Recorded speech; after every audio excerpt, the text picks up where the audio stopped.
Hello everyone, this is Physics Teacher. I'm doing a live stream for any grade 12 physics students that have a test coming up for electricity and magnetism. I'm going to go over a bunch of questions from tests that I use that I find students have the most difficulty in, and just some concepts that I think we need to go over. I also believe I finally got rid of that echoing in my audio. So if you have any issues, let me know, but I think I have finally fixed it. All right.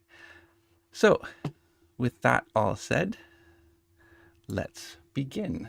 I have some true, false, and multiple choice questions to start with because I know my students hate those ones the most. So first one, this one is going to be true or false. A positive test charge is placed in the space between two large equally charged parallel flat plates with opposite charges. The electric force on the positive test charge would be greatest near the negative charge, or negative plate, sorry. True or false? Okay, and this one is false. A lot of students like to say true because they're like, oh, a positive charge near a negative plate, that has a big attraction. Well, no, this is talking about parallel plates. So in parallel plates, the most important thing we learn about parallel plates is that inside the parallel plates, there is a constant electric field. And if there's a constant electric field, it means no matter where you put some charge in that plate, it's going to feel a constant force, where the electric force is just the value of its charge times the field strength. So in this case, it doesn't matter where you place it, the force is going to be the same. It's not going to be greater near the negative plate, so that is false. All right, next one is a great multiple choice question. It goes over the right-hand rule. Okay, so I've seen right-hand rules in two ways. My textbook uses this one, but I like to use this one because I like to actually see the vector as opposed to imagining it coming out of my palm. So what we're going to do is we're going to take a right hand, because this question says the direction of a magnetic field is from right to left. Okay, it's shown right there. And a proton. So we have a proton. That means a positive charge. We're going to use our right hand. Travels into the page. Well, we're going to say screen. Okay, so I'm going to take our right hand. You can try it together with me. But our finger, our index finger, is going to be placed in the direction of the magnetic field. So that is going to be from right to left. Okay, and then the proton travels into the page. So you're going to put your thumb. This is your thumb shows the velocity of the charged particles that's into the page, or in our case, the screen. And your middle finger will show you the force, or the magnetic force. So if you did it right, you should get up. Okay, double check if you need to, but you should know your right hand rules. Good, yes, thank you. Good job. All right, question number 9. My students hate these the most because there's so many options. So it says, which of the following statements are true about a magnetic force and field? And then it gives you 3 options, 1, 2, and 3. And then the multiple choices is like 1 only, 1 and 2 only. You can see why my students hate these questions. So let's go over each option one at a time and see if they're true or not. So option number 1. A charged particle may travel through a magnetic field without experience a magnetic force. This actually is true. It is possible. If you look at your equation, Fm is QVB sine theta, where sine theta, or theta, is the angle between the magnetic field strength and the velocity of the particle. So if theta is 0, sine theta is 0, and magnetic force is 0. And theta is going to be 0 if you have your velocity of your particle traveling parallel to the magnetic field. In this case, magnetic force is 0. So it is possible. Okay, let's look at number 2. The magnetic field of a current carrying conductor points towards the conductor. No, that is not true. This is another right-hand rule. So If you have a conductor like this with current in this direction, we use conventional current, not electron flow. So conventional current, you use your right hand and you put your thumb in the direction of the current and your fingers curl around the magnetic field. So the magnetic field curls around the wire. Okay, it doesn't point towards the wire. So that one is wrong. And the last one, this is very tricky. This is the trickiest one of the three. If you increase the magnetic field, so let's say you have a velocity, you have a charged particle moving with some velocity inside of a magnetic field, and then you increase the magnetic field. It says then you increase the kinetic energy of the charged particle moving through the field. This one, surprisingly, false. And the reason for that is when you have a charged particle moving through a magnetic field, right? If you look at the equation, magnetic force, doing a little bit of vectors here, but it's Q times the cross product of V and B. That means the magnetic force is always perpendicular, well, to both of these vectors. But let's focus on velocity. Magnetic force is always perpendicular to velocity. What does that mean? It means magnetic force supplies a centripetal force. Okay, so what happens is that force is causing the particle to change direction and go in a circle. It's not adding to its speed at all. So because it doesn't add to its speed, it does not change the kinetic energy of the particle. So that one's very tricky. So our answer, only one is true. So one only. All right. Anyone have any questions with that one? Okay, let's try some more. All right, we got another right-hand rule here. So let's see if we can do this. A conductor is located between the poles of a horseshoe magnet. Current flows in the direction indicated on the arrow. So you can see right here, we have the current, again, conventional current. So it's right-hand rule. And this is supposed to represent a sort of 3D drawing. So let's say the current is coming out of the screen. And we have to remember, magnetic fields go from North Pole to South Pole. All right? Compasses always point towards the south magnetic pole, which just happens to be somewhat close to the geographic North Pole. Okay, but you have to remember it goes from north to south. So what direction will it move? To figure that out, we need to figure out what direction the force is in. So right-hand rule, except this time we're going to change thumb from velocity to current. It makes sense because the current is the direction the particles are moving in. That's what current is. All right, so we're going to put our thumb in the direction of the current. Then we need to, this can sometimes hurt your wrist, but you need to put your finger, your index finger, in the direction of the magnetic field, and your middle finger is going to point in the direction of the force. Okay, so the force then, if you did it correctly, you should get upwards. Hello. Good to see you in the comments. Let's try number 12. I love number 12 because Ampere's law is one of my favorite things in this unit. So it says, which of the following statements about the solenoid diagram below is incorrect? Okay, remember to read your multiple choice questions slowly. It says incorrect, not correct. So which one is wrong? So let's go through them one at a time. Part A. The direction of the magnetic field is perpendicular to WZ and YZ. So here's, WX. This one and this one. So this rectangle is the path that we're choosing to apply Ampere's law.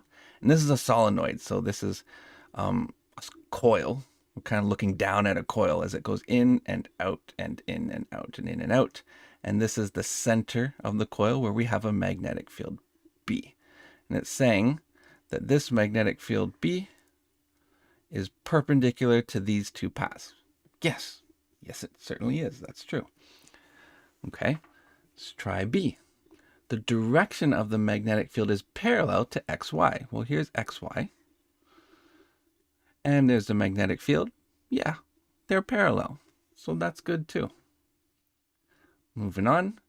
The magnitude of the magnetic field along XY is B. Well, there's XY, and it's pretty much right on top of B. So it's inside of the solenoid. So yeah, it is B.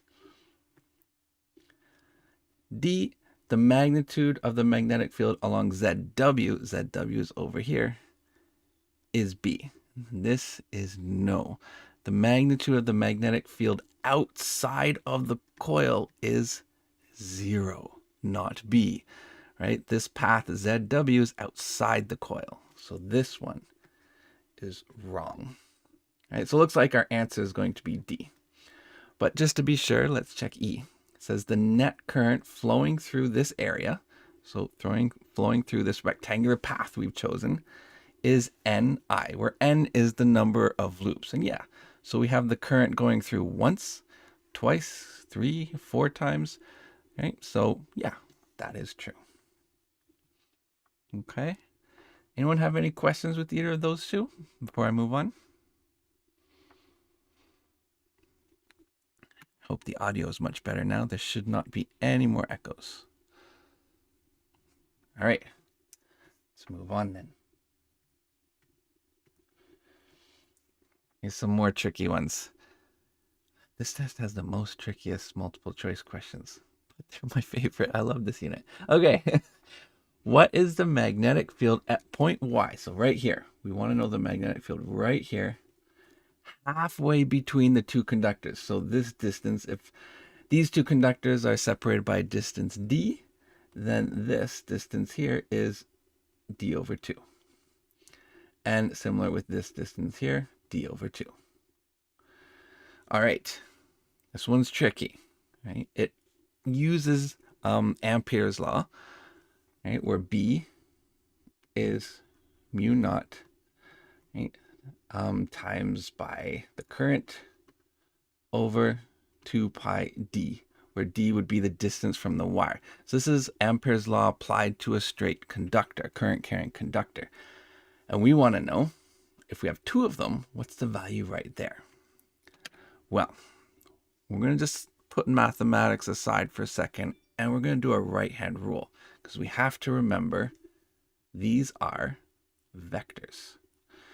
So they show us the direction of current, but let's figure out the direction of the magnetic field specifically at Y. Okay, I'm going to call this current 1 and this current 2. So let's look at wire 1. So if we put our thumb in the direction of the current, which is to the left, and we rotate our fingers all the way around, once our fingers get under the wire, what direction are our fingers pointing in? Right? They're actually coming out of the screen, right? So the direction is like this from 1. Okay, well, what about 2? Okay, look at wire 2. Put your thumb in the direction of wire 2, and we curl our fingers. Y is above that wire 2, and our fingers are pointing into the screen. So the magnetic field due to 2 is actually into the screen. And because they're the exact same current and Y is the exact same distance away, their value for the magnetic field is the same. The only difference is one is pointing out of the screen and one is pointing into the screen. So when you add those vectors, you get a vector sum of 0. Okay? It's a tricky one. And they only get better. Number 14. What will happen in the following diagram showing 2 current carrying conductors? So we have these 2 current carrying conductors. They're both pointed in the same direction. Okay, now I've gone through these examples with my class, so my class probably already remembers, or at least I hope so, that if the wires have current in the same directions, they attract. And if they have current in opposite directions, they repel. But if you haven't done this in your class, let's just go over why. So let me redraw these over here, nice and big, to the left. Okay, I'm going to call this 1 and this 2. So 1 is going to create a magnetic field that's going to extend outwards all the way over to 2. What I want to know is what direction is that magnetic field at 2 produced by 1? So right hand rules. Put your thumb in the direction of the current for our first wire. Wrap our fingers all the way around. And when we get underneath to where 2 is, our fingers are pointing out of the screen. So we have a magnetic field pointing out of the screen due to that first wire at the second wire. Because that second wire is placed in a magnetic field, it will feel a magnetic force. Here's our other right hand rule. So put your thumb, your right hand, your right thumb in the direction of the current for the second wire.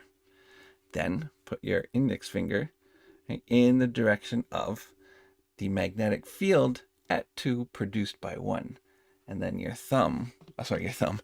middle finger will show you the direction of the force. So wire 2 is going to feel a force towards wire 1. And you can do the same thing for wire 1 to realize that it feels a force down to wire 2. And so they attract.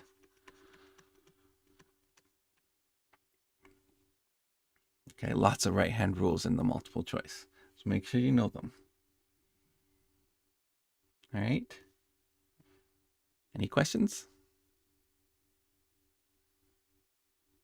All right. Now let's do some problems. Start simple and get more and more challenging. So I put these two together for a reason. I wanted them on the same screen for a reason. So let's look at them. 26 says calculate the electric field. So that's epsilon. It wants to know epsilon. 0.8 meters from a small sphere. So a distance from a small sphere. That's R. With a negative charge of, okay, so we have Q. Okay. Now, this is very important because it says a small sphere. Let's look at question 27 for a second here. It says in a uniform electric field. Uniform electric field. We know where one of those is. Parallel plates. So 26 is a question with a point charge, and 27 is a question with the parallel plates. And we have lots of equations in this unit. I would definitely recommend going over your equations, right? Whether you have to memorize them or whether or not your teacher gives them to you. Don't be fooled if your teacher gives them to you, because you have to understand them. You have to know which ones can be used for parallel plates, which ones can be used for point charges. For a point charge, we're going to use this equation. And for parallel plates, we're going to use this equation. Okay, so let's apply them both. Right? Once you know which equation can be used for which situation, it's fairly straightforward. So K, that is a Coulomb's constant, 9 times 10 to the 9 newtons meters squared per Coulomb squared, times by Q, sorry, that should be, no, that's fine, times by Q, which is 4.7 times 10 to the minus 2 coulombs, all divided by R squared, sorry, which is 0.8 meters squared.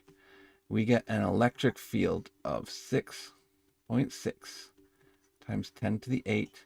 Make sure you know what your units are. Newtons per coulomb. And an electric field should be newtons per coulomb. And if we do it here, we have potential difference, which we are told is 1.47 times 10 to the 3 volts, all divided by separation between the plates, which is 10 centimeters or 0.1 meters. Make sure you change it to meters. This might look confusing because you have volts per meter, but it will come out to newtons per coulomb. So we get 1.47 times 10 to the 4 newtons per coulomb. Why does it come out to newtons per coulomb? Volts, if you remember, is the amount of energy per charge, so volts, is equal to a joules per coulomb.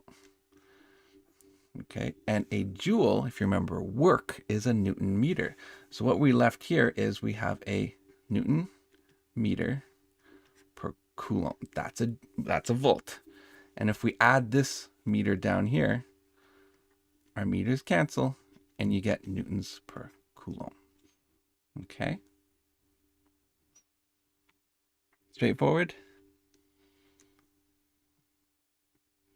Let's move on. We got a few more to do. Next, I told my students they're definitely going to get a Millikan question on their test. They will. So here we have a Millikan type experiment. So we have two horizontal parallel plates. They're 1 centimeter apart. It's fairly close, but that's okay. And then we have a sphere with some mass, very, very small mass. Remember, this is the oil droplet experiment. It remains stationary. That is key. If it remains stationary, it means the forces on it are balanced. And since it's between parallel plates, we have an electric force and gravity. So if they're balanced, here's our oil droplet. We have gravity. Well, that only acts in one direction, down. And we have our electric force then, which must be equal and opposite since it's stationary, which is Q epsilon. Okay, so those are going to be equal and opposite, and it tells us everything we need to know and wants to know the charge on the sphere. Okay, so we want to figure out the charge on the sphere. We're going to set these two values equal to each other. So we have mg equals to Q epsilon. Okay, and epsilon for parallel plates, just like our previous question, is delta V over R. Right? These are parallel plates, so that's the one we're going to use. And we know everything there except for Q, so we're just going to rearrange for Q. So we have Q equals, so we multiply both sides by R, we get mgr, and divide by potential difference. Okay, so now we can start plugging in our numbers. So for mass, we have 2.2 times 10 to the minus 13 kilograms. Gravity, we should all know that, 9.81 newtons per kilogram. Okay, R is 1 centimeter. Change that to meters, so 0.01 meters. All divided by our potential difference between the plates, 350 volts.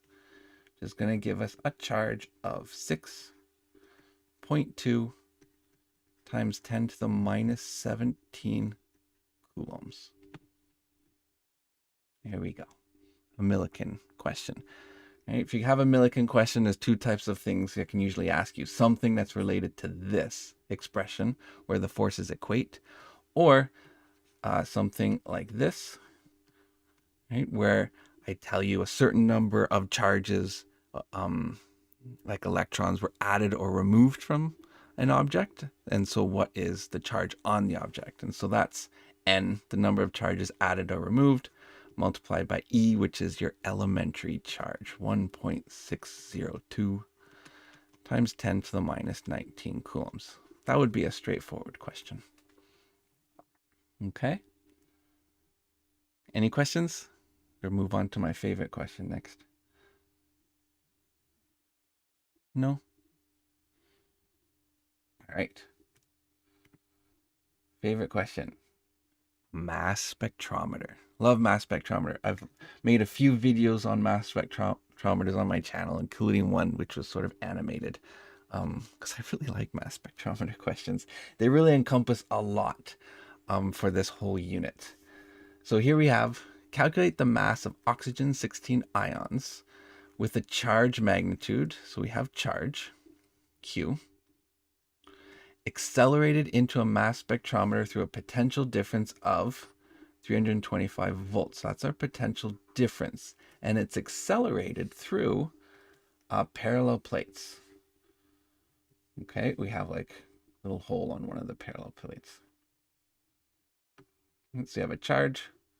that gets accelerated by parallel plates. So this is sort of looking at electric fields, and there's nothing magnetic yet.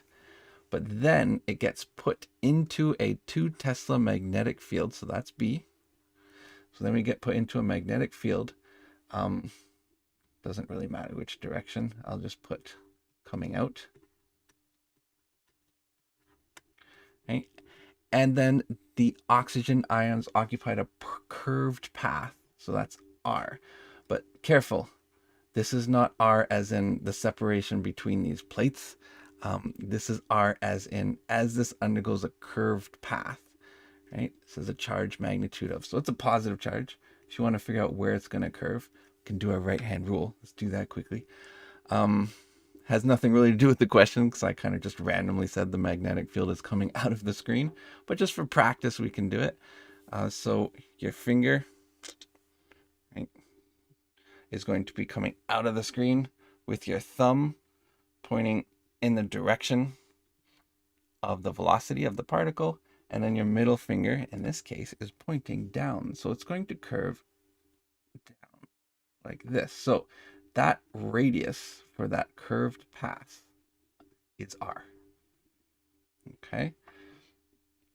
So we have two very important relationships that define this problem. One is the parallel plates. So work is done to accelerate the objects. We know work equals change in kinetic energy. Well, total work equals change in kinetic energy. And the work is being done by the parallel plates, which is equivalent to Q times the potential difference. And we assume it starts from rest, so it just equals 1/2 mv squared. This v and this v are not the same, right? This is clearly a capital V and this is a lowercase v. So this is potential difference and this is velocity or speed, the scalar speed. Okay. And then as it goes through a magnetic field, you have a charged particle moving through a magnetic field. It's going to undergo centripetal acceleration. And we say that centripetal force is being provided by that magnetic force.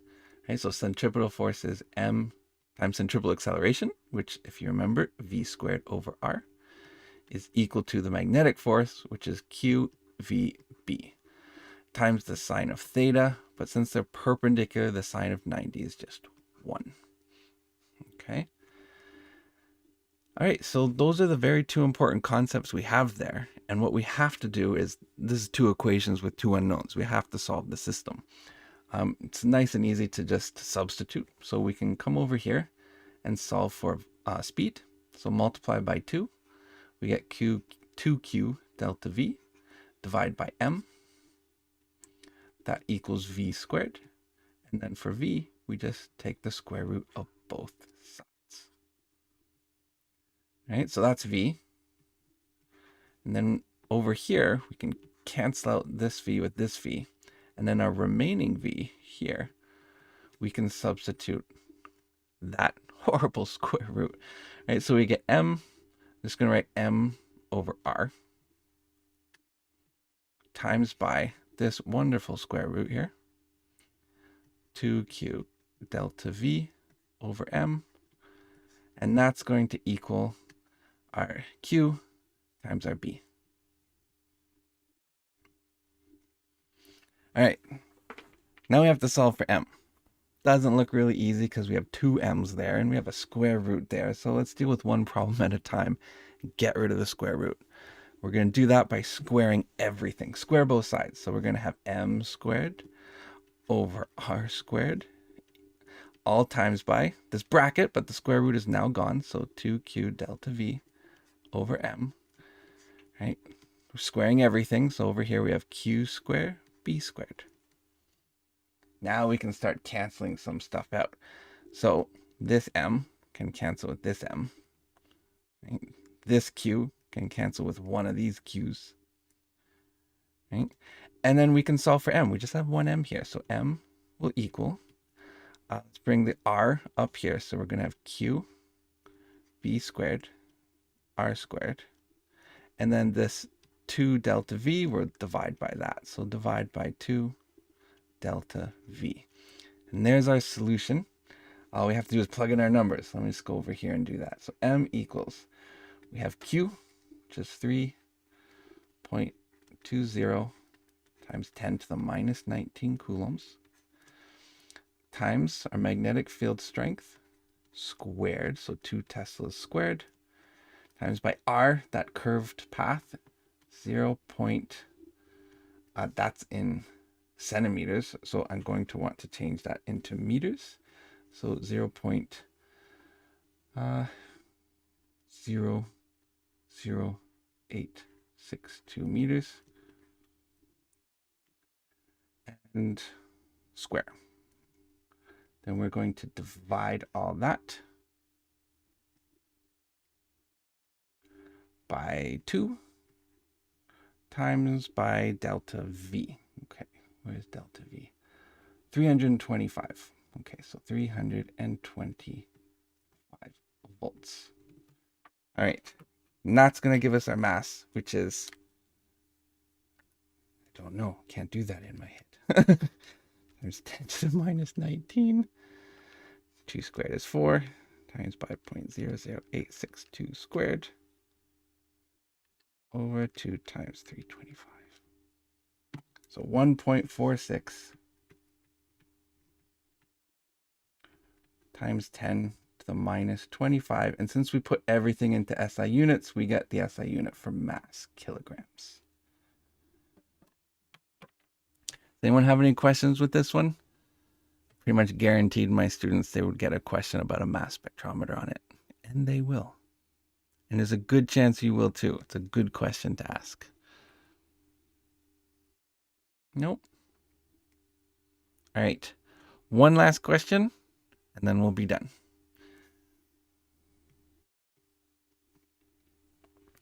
Here we have 2 parallel conductors, 6 meters long and 8 centimeters apart, and they carry equal currents. So let's draw this, because I think you'll recognize this when I draw it. One current, I, and the other current, I. This looks like something from one of the multiple choice, doesn't it? The force each conductor experiences from the other is not to exceed, so we have a maximum force there. So what is the maximum possible current? Okay, so this goes back to one of the multiple choice questions. I can't remember which one it was. This one. It doesn't want me to write. Right here. Okay. Now we know they're going to attract each other. Okay. And we know that the magnetic field from one intersects with the other and causes the magnetic force on it. So now what we're going to do is we're going to look at those equations. You might have already derived these equations in your class. If you haven't, that's all right. We're going to do that together right now. So first, let's call this 1, and we'll call this 2.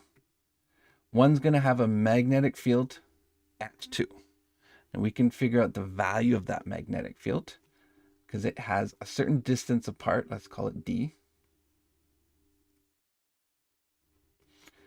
And from Ampere's law, we know that that magnetic field from 1 is mu naught times that current from 1, but it's the same, so I'm not going to label them 1 and 2, over 2 pi d. Okay. And then inside that magnetic field, our second wire will feel a force. Let's call this F2. And that is Bil, so B-I-L. And it's B from 1 times its own current times its length times the sine of the angle between B and I, but they are perpendicular, so that is just 1. So what we're going to do is we're going to substitute this in for B1. And we get F2 equals, so B1, which is mu naught times I over 2 pi d,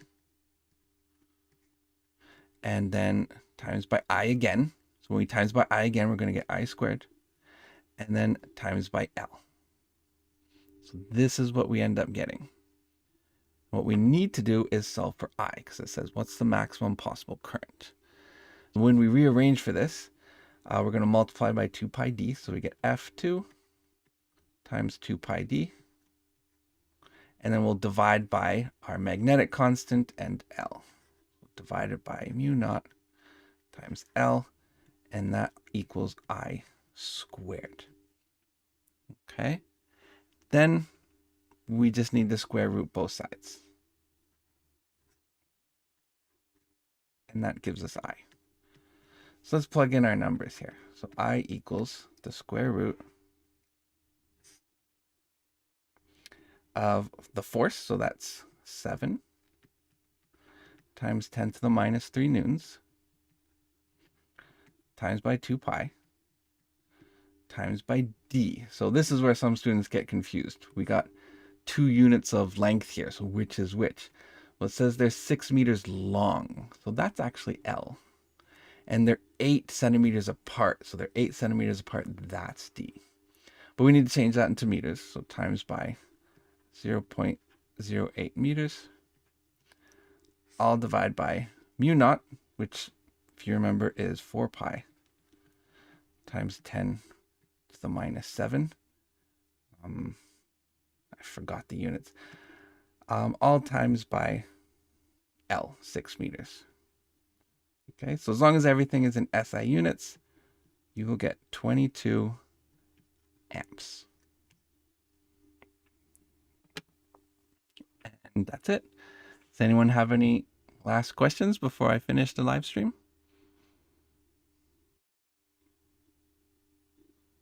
If not, I wish everyone good luck on your tests. If you think of a question later, you can let me know in the comments. And I'll see you next time.